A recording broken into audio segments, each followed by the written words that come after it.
All right, sync, bam, okay, cool. I got off camera, it took about 5 minutes, and did some laps and kind of burned in a track a little bit. So at least we got a route. It's pretty small, but still fun. So let's just see how the Hyper-B does it. We'll go both directions on it. And it's on quite a bit of a hill. I'm going downhill right here. Sharp corner at the bottom.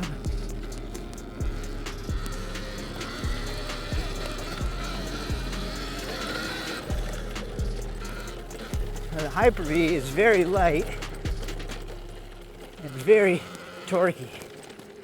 I'm in power mode 3, but I got it on the throttle map 1.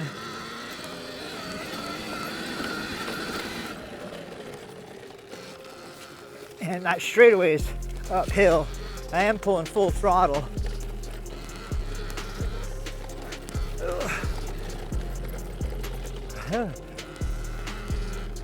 But it's fun doing the track this way because you can do wheelies up this straightaway.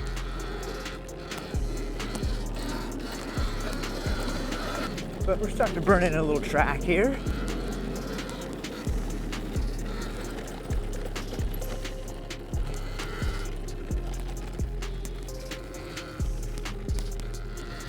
Whoa.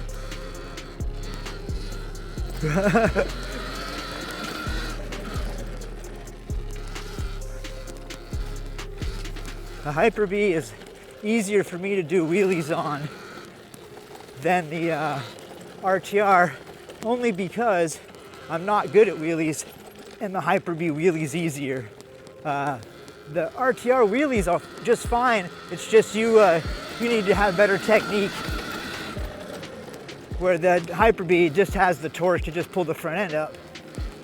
The RTR, whoa, the RTR is more smooth.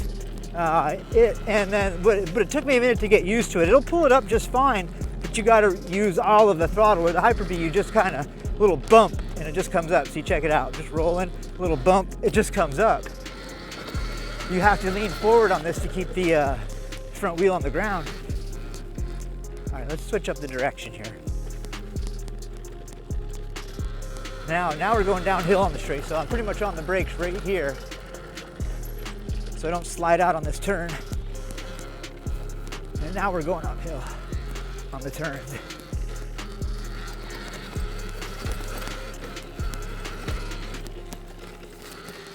And then we'll grab the RTR here soon, and we'll come down and we'll do the same thing and get a feel for how they feel on this little track. But this will be my test track. We'll just keep coming down here and burning laps in on it. Maybe bring a shovel down and make some little jumps. Nothing too big.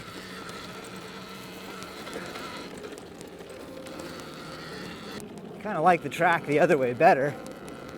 It's fun to blast up that straightaway as opposed to ride your brakes down half of it. But the Hyper-B here on this stuff is real fun. You can just throw it around. It just feels like a BMX bike with a motor.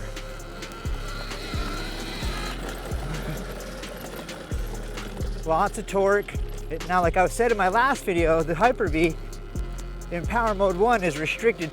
It's speed restricted. Like 15 miles an hour, power mode 2, 25, power mode 3, 35. So it's got restrictions on the top speed, where on the RTR, it goes its top speed in all power modes. It just takes you longer to get there. So that leads me to believe that there's more in this than Sur-Ron's letting us have. And maybe in the future somebody will come out with a controller for this that will unlock the top speed. Just so like you can go out and do ride outs. Well, I need to take a break for a second. Yeah, let's do some more laps. Let's go back to the other direction where I come down the curves and we come up this, and let's get some wheelies going on it. We'll try this with the RTR. This is kind of uneven and bumpy. Whew.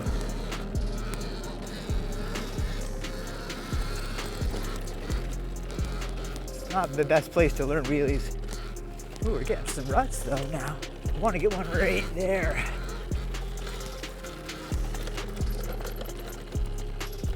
Right there. This is good right now because the ground is wet, so it's softer, but it's nice and sunny out. When you get sunny days here in the Pacific Northwest in the wintertime, it's really nice.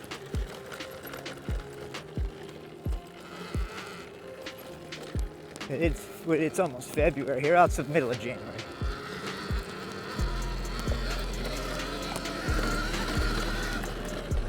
The mud flying off this thing everywhere.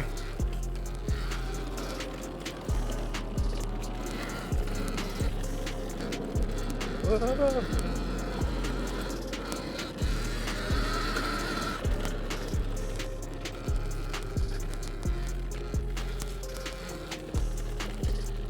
All right, let's go grab the RTR. All right, now we're back down here. We're on the RTR. I just put the X chain on it because I had the fat chain or the thick chain on it or whatever, and the thick chain had a bent link in it and it was making noise and it didn't want to stay on. So I just put that on. Let's hope that chain stays on. That's one of the problems with this thing is the chain. But other than that, let's do some laps on the old RTR now.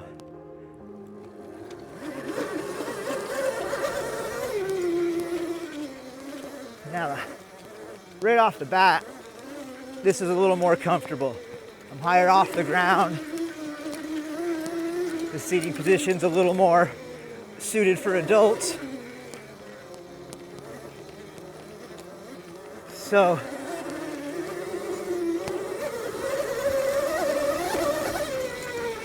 it's got a nice pickup coming up the hill. I am in power mode 3 or sport mode on this thing, so the fastest mode, and this doesn't have any throttle maps. It's just the 3 power settings and that's it. Like I said, on the Hyper-B, we've got 3 different throttle maps, which is pretty cool. Or 3 different throttle tunes or whatever you want to call them on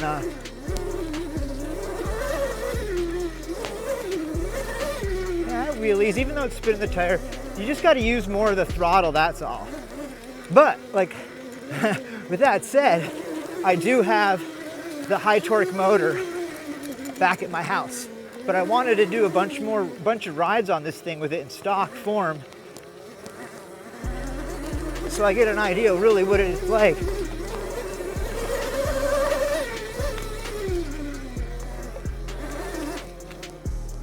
Track is starting to burn in. Oh, that's nice. We'll turn around and do it the other way here in a second. The suspension is stiffer on this guy, and I got it pretty soft. It's soft. I think I got all the clickers backed all the way out. Like I said, let's turn around and we'll do the track the other way. It's a little sketchier because you got to brake hard for this downhill. I don't think the tires on this are as good as what I have on the Hyper-B either. That has Tusk pit bike tires on it, and they're good, pretty good knobs. Whoa. So yeah, it's much smoother coming down this. Feels more solid than the Hyper-B. Hyper-B is a little more wild underneath you. It's kind of bouncing around more. It soaks up the bumps good, but being that that's only 84 pounds and this is like 130 some pounds, you can definitely feel that difference when you're on the bikes. Brakes, I'd say the brakes on them are about the same. Hyper-B's got really good brakes on it. So does this. I think the Hyper-B's are a little better only because, only because the levers are adjustable and the levers aren't adjustable on this one.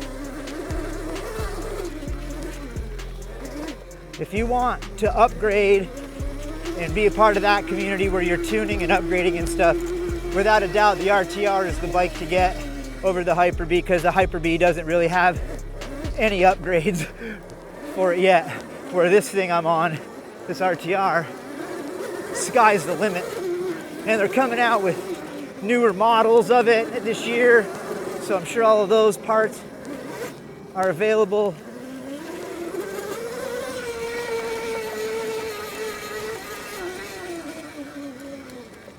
The seat is way bigger on this. I have a lot more room to move around.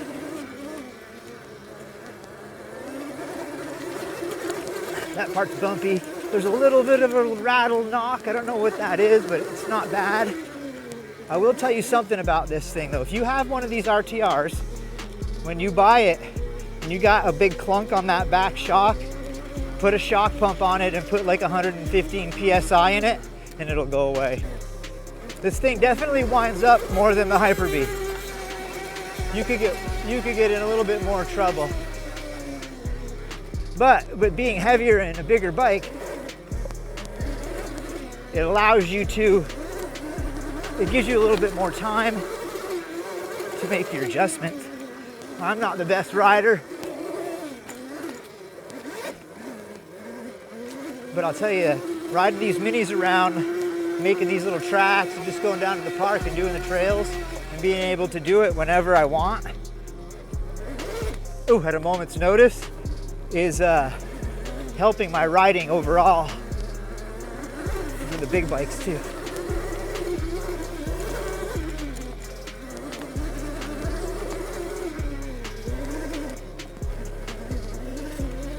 Yeah, that's fun. I think the track the other way is better. I don't know, what do you think? So far, I would say, I think the Hyper-B I get more arm pump on just because it's so small in the cockpit, you're so cramped on it, and it's got the little tiny grips. I will get watch the Sam Pilgrim video with the Hyper-B where he actually put some bigger bars on it. I actually left a message or a comment on that video saying, hey, how did you wire that throttle in? What throttle did you use? Because I want to do the same mod. Obviously he didn't answer back, but whatever. And the best thing about the pit bikes is they're not taken too seriously. These things are strictly just to go out and have a blast, although you can race them and all that stuff. But for guys like me, that kind of defeats the point. This bike is about what I'm doing right now. 2 blocks from my house on a little stretch of grass that nobody uses. And I'm basically down here having the time of my life doing moto laps. How can you beat it?